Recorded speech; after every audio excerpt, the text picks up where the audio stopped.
and we can be very informal because we're going to be informal. We can edit it and we can be informal anyway. We're always informal. We're informal anyway, but we're recording now. So okay, we're recording. We've got the mic. Put the microphone between us.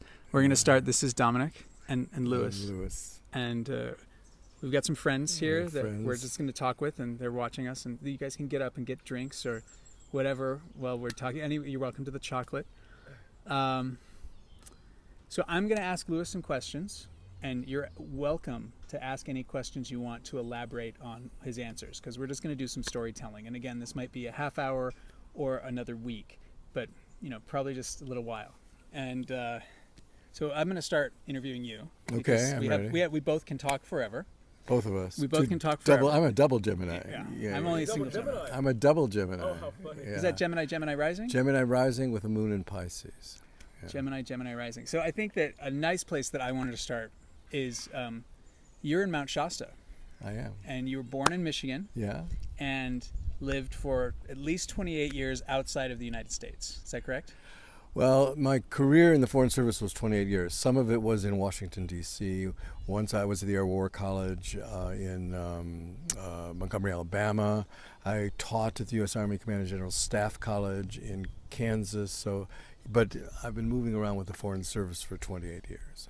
Most of it was overseas. That's correct. So the question is, I'd like you to tell us a story or an answer story of the journey that brought you here. Oh my God. So that can be as elaborate as you want to tell it. But that brought me here in Mount Shasta. I want to hear a little bit about your childhood. Yeah. And a little bit about your experience with what America means. Yeah. As a journey leading you to this specific place, because this is a very specific place. It attracts an interesting Mount energy, Shasta and I think that's one of the magic things about your story is coming from a place like the Midwest, which is very practical. Being involved in international life, and then being here now. And I wouldn't say ended up here, because you're not ended up here. You're here now. This is my base in North America. Yeah. Yeah. So I needed a base when I retired from the Foreign Service. I needed a base. And the mountain called me. I'm very clear about that. I was going to buy a house in Golden Hill, Oregon, and the deal fell through. And when it fell through, I tried to understand why. And I heard something said, "That's a hill. I'm a mountain. What are you doing?" What was it that told you about Mount Shasta? Well, I didn't think I was worthy of Mount Shasta. I thought that Mount Shasta was like too far above me, that I had to go to something lesser, like a preparatory place.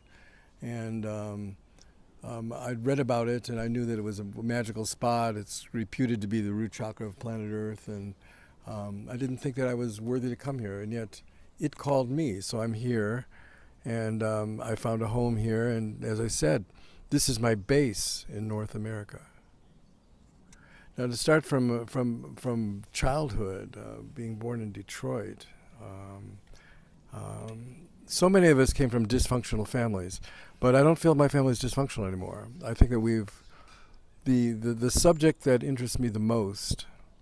Should I look directly there? If you want to look at this, you can glance there every once in a while, because then you make eye contact with the camera. Hi, camera, I love you. But that's not necessary to talk to it all the time. No. You can talk to us as people. Okay, as people. So the subject that interests me the most is the consciousness of the human race. That's all I really care about. And I was born in 1947. And in 1947, it was just after World War II. And according to Alice Bailey, this was when all these souls were incarnating to rehabilitate. She used the word rehabilitate the planet. That the souls that came in at that time were here to fix what happened, to help rehabilitate what happened in World War II, all the damage, destruction, horror, blood, all the terror. And I grew up with stories of the Holocaust as a young Jewish boy. I see myself as a spiritual being who took incarnation into an American Jewish body for the purpose of having a voice in the Israeli-Palestinian conflict. Did you have direct family members that died in the Holocaust? Not that I know of.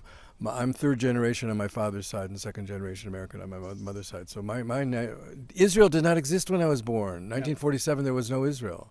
So it came in 48. So there was no such thing as Israel. So now I have more relatives in Israel than I have in America, because one of my brothers had 3 kids, and each one of the 3 kids had 5 kids, and they all live in Israel. So there's that. But my nationality is American, and I'm a Native American with a small n, because I really love America. I like the freedom of it. I like having a passport from America. It lets you go anywhere in the world. If you have a passport from other countries, you can't move like you do with American passports. It's a good passport. And I like the ideals of America. I think our great contribution to political science, we had 2 great contributions: separation of church and state, a brilliant idea which was very much needed, and also the idea that power comes from the bottom up rather than the top down. Right. So the pyramid, before the American Revolution, there was a pyramid, and the king was at the top, and the emperor was at the top, and everything went down. Now it's flipped. Really, in this country, the power is with the people. It really is. If the people don't take action and don't use it, that's their fault and their problem, but it doesn't mean it's not there to be used. And I think we're going to see that now with the consciousness of the human race rising. The people are going to start to see that we have to act in community. It's not, it's not going to be all about selfishness and coming out of the reptilian brain. Right.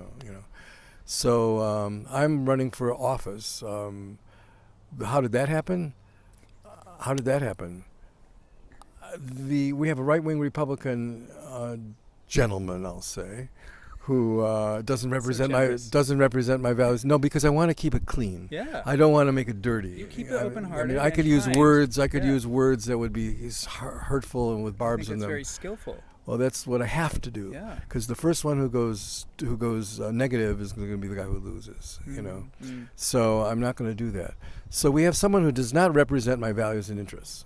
Okay, in Congress at all, not on any issue. Now this is connecting back to the original question. I think you've done a very good job. When I was thinking of questions to ask you, some of them were that I wanted you to talk about the evolution of your spirituality, which kind of gets into the second question, but we're not going to go that yet. But you started answering that already, and I really wanted to ask you what it means to be an American and how that's important to you, and you started talking about that. So I love that resonance of just holding that intention you spoke to. Well, how do I get to this? And the thing was, I look around. Well, somebody should represent my values. I'm looking around. Where's this person who's going to do it? And the answer is no. There's nobody there. I'm aware of it. It's got to be me. It's got to be me. I'm aware of it, so it's got to be me. So it's like, okay, if it's going to get done at all, I have to do it. Right. So being in Mount Shasta, perhaps the root chakra of the planet, that's an important.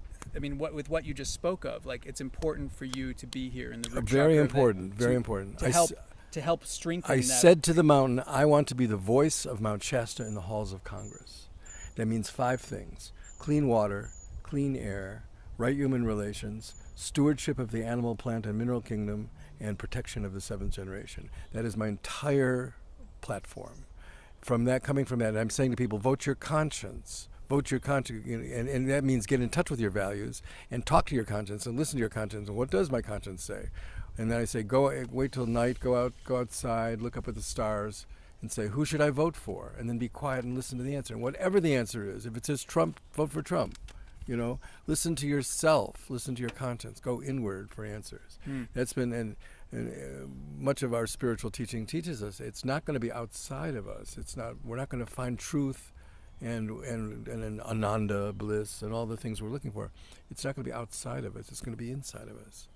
So one thing I said to the mountain, I want to be the voice of Mount Shasta, and this is what I want to do. And it's coming now that I'm going to do that, and I've started. Going to the Brighton Bush Hot Springs conference was part of that. I want the shamans. If I have the shamans on my side, I'll win. Because if you win on the inner planes, you'll win on the outer plane.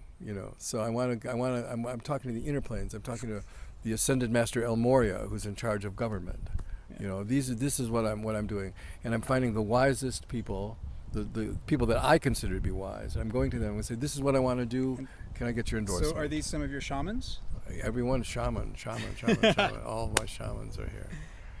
Yeah. And we feel a resonance. I mean, I think that there's a type of resonance that we feel that it's like, I've often said that I don't understand what to do with politics, but I understand how to gently sculpt reality like a potter.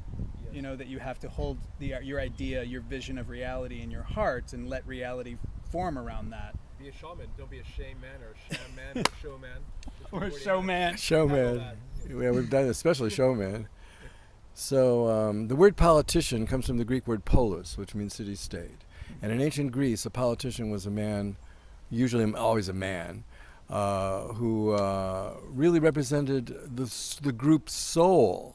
And the word Mahatma, Maha means great, and Atma means soul. The Mahatma is the great soul, someone whose soul covers everybody.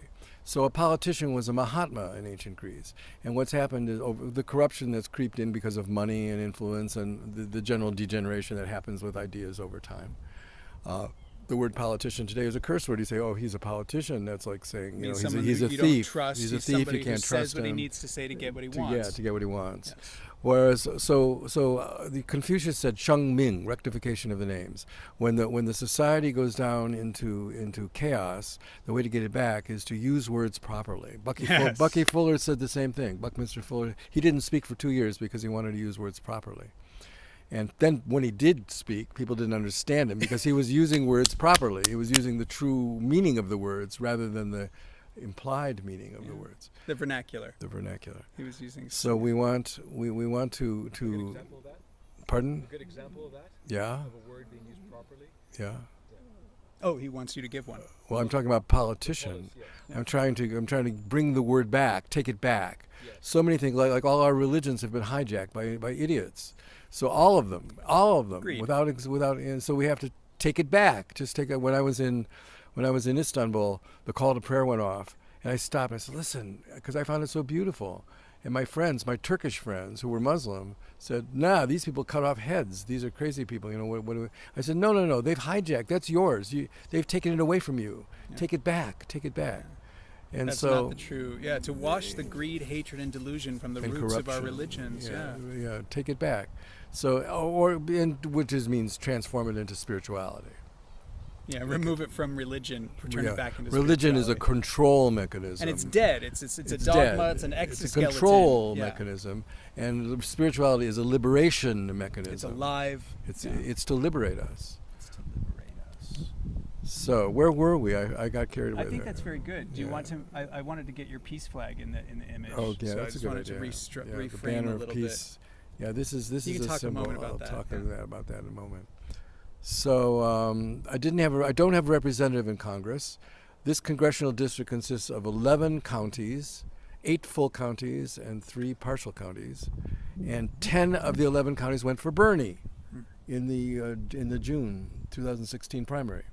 10 of the 11 counties went for Bernie. That means that there's a network of burners all throughout this district who are not represented in Congress, just like me. So the first step is to organize them all, just get them talking to each other, get a network of burners, and form the Green. I'm running on the Green Party because both the Republican and the Democratic Party are corporate. Right. They're Right. And you have a faith, I mean, what I've heard you express over the last week, that there's a lot of other burners out there, and even some of the people who voted for Trump, that they didn't want Trump, but they wanted radical change. And that you have a faith that as soon as a Green congressman gets in the Congress, that others will follow. I'm hoping I won't be the only one. You won't be the only I won't be the one. only one. No, but it's very fertile ground here for that, because as a diplomat, I want to reach out to both sides. I want Trumpsters to vote for me as well. Yeah. And I want and the only way I can do that is by being authentic and listening to their concerns and addressing the ones that resonate with me. And some of them will, I'm sure, because everybody wants $1 worth of value for every tax dollar spent. Everybody feels that way, no matter what side of the aisle they are on. So I'm very excited about this campaign. I'm talking to the Green Party about organizing. There's a Green Party in Butte County. There's a Green Party in Shasta County, and I'm going to start out organizing the Green Party in Siskiyou County, which is where we are. Siskiyou. Siskiyou. Is that great? I love that. Yeah, it's a Siskiyou. great word. It's a great word. Yeah. Yeah. All right, so shall I ask you all of the questions I want to ask you, and then Yeah. we'll interview you first. Yeah, Right. Okay. So otherwise it will be choppy. at that, I think that's a great idea. Continuity. So the next I think that was very well. I like the way that played out.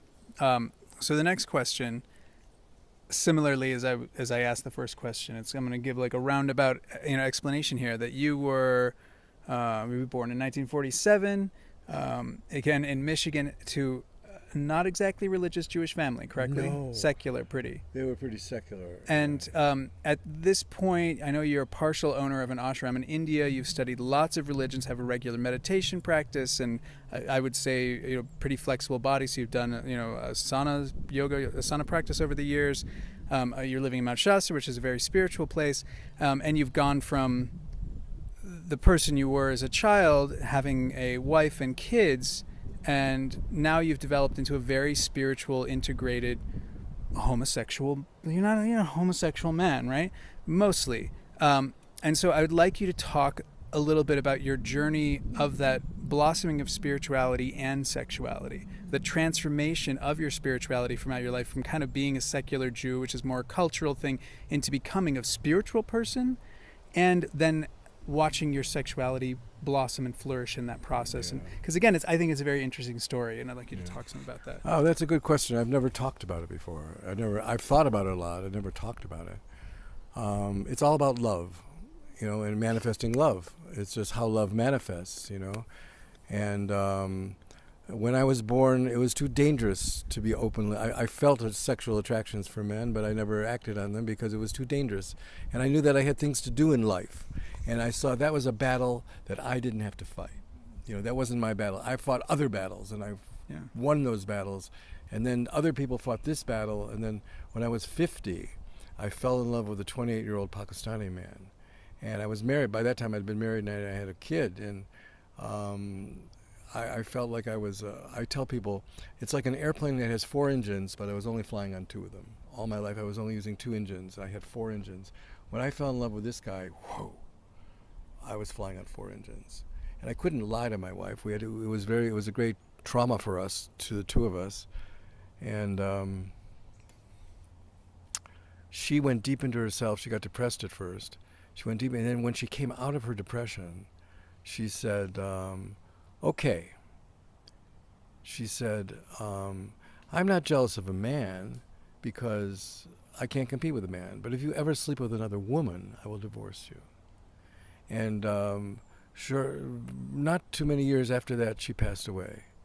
And I still feel very married to her. We had 31 wonderful years together. She's my soulmate, and she's my first love. She's the only woman that I will love. And if I have relations with another woman, I will cut the bond that I have with Barbara. And I don't want to do that. But she gave me permission to have relations with men. Yeah. And so I found over time that was how I expressed love. And now that I'm 70 years old, the sexual aspect is not so important as the spiritual. That's a good question, because sex and spirit are always together. I started writing a book, I'm still working on it, called Coming Out as an Angel. Huh.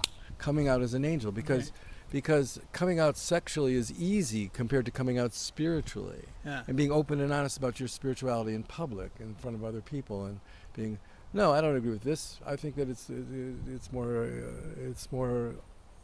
a bigger world, it's a bigger universe that we live in than this little tiny controlling religious thing. So there were 3 big influences in my life: marijuana, the Beatles, and a book called Psychotherapy East and West by Alan Watts. Alan Watts, right. The marijuana was physical, the music of the Beatles was emotional, and the Alan Watts book was intellectual, mental. So, can you name one Beatles song that really affected you the most, or one or two? Well, or an album, which was the... Well, the Sgt. Pepper Lonely Hearts Club Band. And then when the White Album came out, it was really cute because everybody knew me, and I was in college. Everybody knew me as, oh, Louis is going to love this. They came over just grinning and said, Louis, you got to listen to this. Why don't we do it in the road? It was, and everybody was, we went crazy. We got stoned, and we listened to the White Album, But Sgt. Pepper was a big one because it was LSD. And LSD... I was growing up as a kid. I was a little bit neurotic. I would say I had a mental giant and an emotional pygmy. Oh yeah. You know, like yeah, it's very common. You know. Yeah, definitely. A mental giant. I was good at school. I got good marks. I was always very bright, and I read lots of books. But my heart was a little shriveled raisin, you know. And then along comes LSD and marijuana, and suddenly I say, oh, I thought I was so smart. Well, smart is not wise. Yeah. That's one of the things if it's smart is complicated, wise is simple. Yeah. And smart seeks advantage for itself, and wise seeks advantage for everybody. So I've grown into a wise grandfather over the years. I'm 70, you know, and sex and spirit are together. They're one. It's love. It's all about love, and it opened me up. There's 4 levels of love: physical, emotional, mental, and spiritual. When you get all 4, especially if you get it with a person, you've got it. You don't need anything else. That's it. You found your soulmate, and you're there. So you have physical is the sex part. That's the attraction. Yeah, there's that. And emotional is when you like the same things. You know, you find you go to a restaurant, you both like to order the same things. You like the music. You like to go to movies. You like the same movies. There's an emotional bond there. Mental is ideas. You know, do you read the same books? Are your favorite authors? Do they turn you on? You know, who turns you on? What authors speak to you? And then spiritual is the soul contract you made before you were born. You know, like I believe that before we're born, we plan our lives. And if I write a biography, it'll be called A Designer Life. Because my life has been so beautifully put together in so many ways. I look at it, even the bad parts, quote, bad, unquote, parts are all part of something beautiful. And so the only answer to me is before I was born, I laid it out. And then I got in here and forgot it, like everybody. And then the whole process of becoming, quote, enlightened, unquote, is to remember your mission. What did you come here for? And it unfolds the way curtains part, and you see, oh, that's my mission. That's what I'm supposed to be doing. And that's how I got this idea of running for Congress. I have a lot of music that I've done. I've done a lot of music, and I've written a Broadway play and an opera and a lot of things that I want to do. But that's all steps toward getting known in the public eye, getting heard in the public ear, and speaking for the mountain, being the voice of Mount Shasta in the halls of Congress. That's where it comes back to. And this is quite simple, but I think it speaks to a lot of people.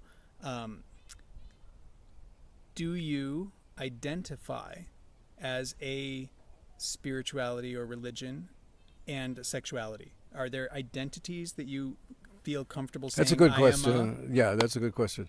I'm a planetary citizen. My nationality is the whole world. As a spiritual being, I do not identify with any. I say religions are over. Gardening will take its place. Gardening will take its place. Religion is over. Gardening will take its place. Spirituality is not over. Spirituality is blossoming. People are going to wake up and realize that they are gods and goddesses, and respect. Not only am I God, but you're God too. So my will cannot be imposed on you, and your will cannot be imposed on me. So we have to find ways of manifesting our godhood that manifests the unconditional love that we are.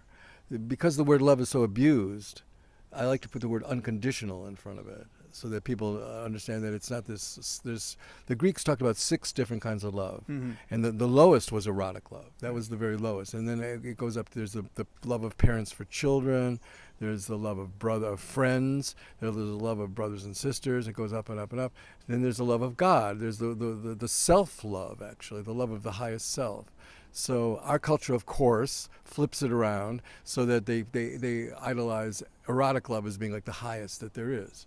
It's not. That's actually the lowest. But it's all love, and it's all good, and we're learning how to manifest it. And as we enter the age of ascension, we're learning how to live in communities, so that it's not all about. So there's not the isolated, separate sense of separateness and duality. We're coming to the essential oneness, that we're all one. And when we recognize that I am you, you are me, and when we say namaste, we're saying I see the God in you, you know, and we're reflecting each other. I know you know this. Yes. Well, thank you for saying it, though. Yeah, I know you know this. Well, so the subtitle of this question was the evolution of love. Really? Yes. So, Really? Again, Was it really? I'm really enjoying the Telepathic. the telepathic, like the intention put out in asking the question, and then having just the you're speaking to it. You started off with it and then continued with it. So that's great. Yeah. So it's all about love. Right. So okay. So we'll get into our third question then. So this one is one that I feel, and again, I spoke earlier a little bit about politics, and that I feel like, I don't identify as a shaman, but I respect that I am a shaman in a certain way. And In a certain way, I've gone through shamanic initiations, and I have an idea of what I am in that practice, or in that color of being. But I've often said, as I said earlier, that politics I don't know what to do with, and like you said, that's not my battle to fight. I'm always like, politics, it's not my realm. I don't know what to do with it. But you do. I do. So this is really interesting to me that you've already spoken a good deal about that, but I would like you to.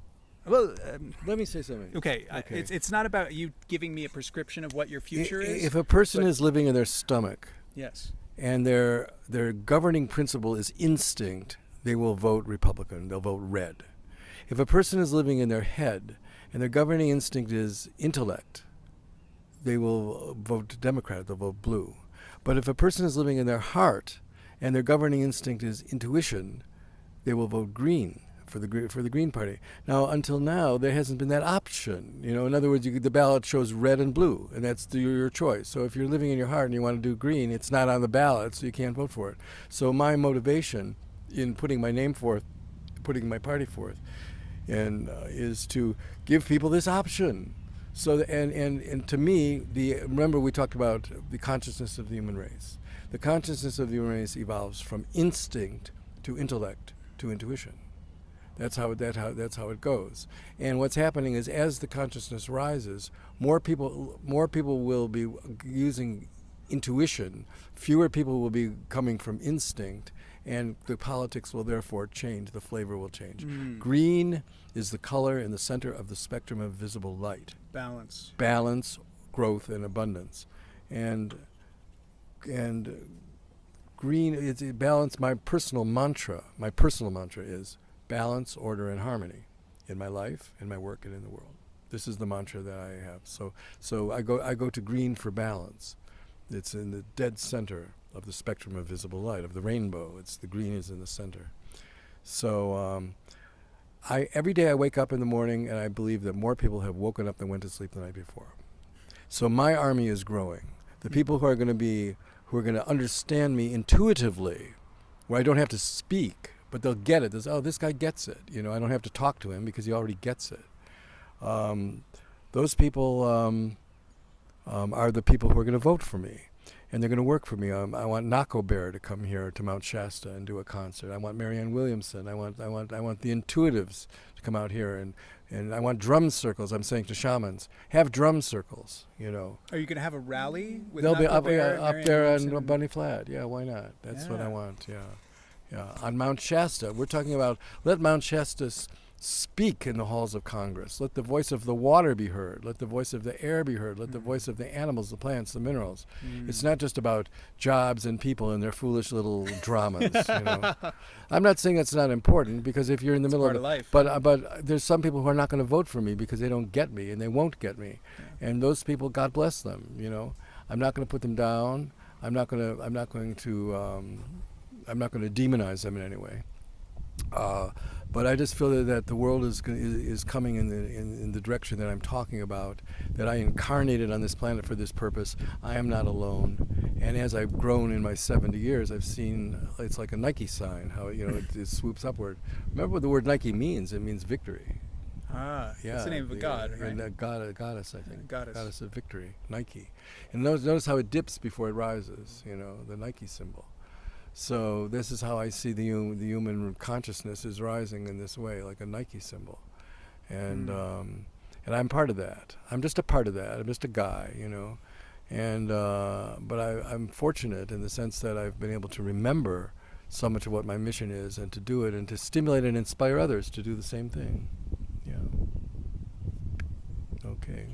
Thank you very much. Namaste. Namaste. Was that it? Was that the 3 questions? Yeah. Yeah, really? Yeah, that's good. So, You wanna can break also, it is there and anything- then we'll yeah, go we can into- Is there anything else you want to say? You feel Ah, anything else just in your heart? Or? love. Love is the unconditional love is everything. And as long as we stay in that, we'll have no problems.